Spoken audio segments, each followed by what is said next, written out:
തമിഴ്നാട്ടിൽ നാളെ തെരഞ്ഞെടുപ്പ് നടക്കാനിരിക്കെ തമിഴ്നാടുമായി അതിർത്തി പങ്കിടുന്ന ഇടുക്കി ജില്ലയിലെ 4 ചെക്ക് പോസ്റ്റുകളിലും പരിശോധന ശക്തമാക്കിയിരിക്കുന്നു.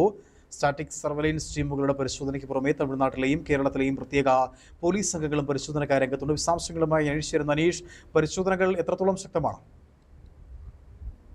തീർച്ചയായിട്ടും നിതിൻ സൂചിപ്പിച്ചതുപോലെ തന്നെ സ്റ്റാറ്റിക് സർവൈലൻസ് ടീമുകളുടെ നേതൃത്വത്തിലാണ് പ്രധാനമായും ചെക്ക് പോസ്റ്റുകളിൽ പരിശോധന ഇപ്പോൾ പുരോഗമിച്ചുകൊണ്ടിരിക്കുന്നത്. ജില്ലയിലെ പ്രധാന ചെക്ക് പോസ്റ്റുകളായ കമ്പംമെട്ട്, കുമളി, ബോഡിമെട്ട്, ചിന്നാർ ചെക്ക് പോസ്റ്റുകളിലാണ് ഇപ്പോൾ ഇത്തരത്തിലുള്ള വലിയ പരിശോധനകൾ പുരോഗമിച്ചുകൊണ്ടിരിക്കുന്നത്.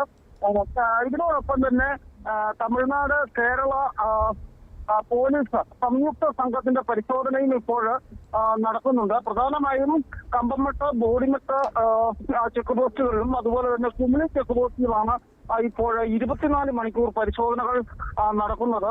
അനധികൃതമായി കണക്കിൽപ്പെടാത്ത പണം കൊണ്ടുവരിക, അതുപോലെ തന്നെ മദ്യം, മയക്കുമരുന്ന്, ആയുധങ്ങൾ എന്നിവ ഇരു സംസ്ഥാനങ്ങളിലെയും അതിർത്തി കടന്നു പോകുന്നുണ്ടോ എന്നറിയാനാണ് പ്രധാനമായിട്ടും ഇത്തരത്തിലുള്ള ഒരു പരിശോധന ഇപ്പോൾ പുരോഗമിച്ചുകൊണ്ടിരിക്കുന്നത്. ഇതിനോടൊപ്പം തന്നെ ഈ ഇരട്ട വോട്ടുകളുടെ ആക്ഷേപമൊക്കെ തന്നെ ഈ അതിർത്തി മേഖലകളിൽ ഉണ്ടായിരുന്നു.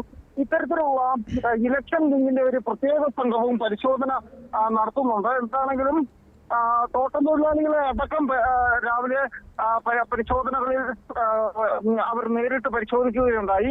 ഇവർ നടത്തിയ ചെക്കിങ്ങുകളിലെല്ലാം തന്നെ വളരെ ശക്തമായിട്ടുള്ള പരിശോധന, പ്രത്യേകിച്ച് കേരളത്തിൽ നിന്നും തമിഴ്നാട്ടിലേക്ക് കടന്നു വരുന്ന വാഹനങ്ങളാണ് തടഞ്ഞു നിർത്തി ഇത്തരത്തിലുള്ള ഒരു പരിശോധന ഇപ്പോൾ നടക്കുന്നത്.